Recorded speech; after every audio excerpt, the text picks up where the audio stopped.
Naona mambo ni mazuri. Ya, Mungu ni mwema. Mimi umeniuliza, lakini mimi pia nina jambo la kukuuliza. Sawa. Kama tunavyosema siku zote, Bishop Alam Japhet Kaengela, profesa, amekuwa akiendelea kufundisha na kuwafungua watu wajue ukweli kuhusiana na baraka yake. Sasa kwa upande wako wewe, sijui umeoa? Ya, mimi nimeoa. Umeoa. Una wake wangapi? Na mke mmoja. Una mke mmoja. Kwa sasa hivi na mke mmoja. Unasemaje kuhusiana na swala hili la kuongeza kwa upande wako? Nadhani swala hili limekaa vizuri.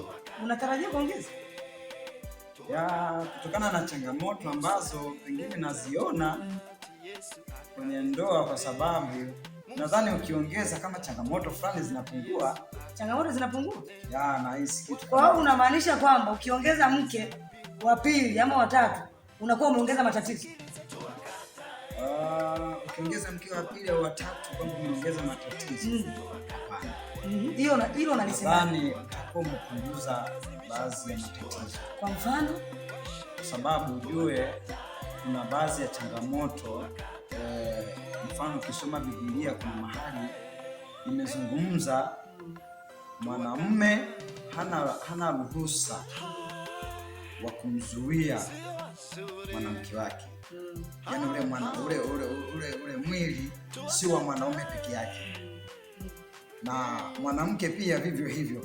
Ule mwili sio wa kwake peke yake.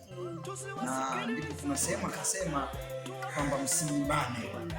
Isipokuwa mmepatana, hapo ndio mnaweza mkanyimana. Bwana, kwa wakati huu hebu simama. Okay.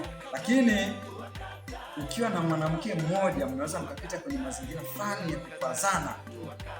Sasa ile hali inapelekea, kwa sababu na mke mmoja, basi yule mkeo akakuwekea kama jambo fulani ambalo linafanya usiwe na uhuru na mwili wake, ambao ndio mwili wako. Unaona? Lakini ukiongeza mke wa pili au wa tatu, manake akikuwekea kikwazo kama hicho, na wewe ile hali inakutesa na Mungu ameiweka, unaenda kwa mkeo mwingine.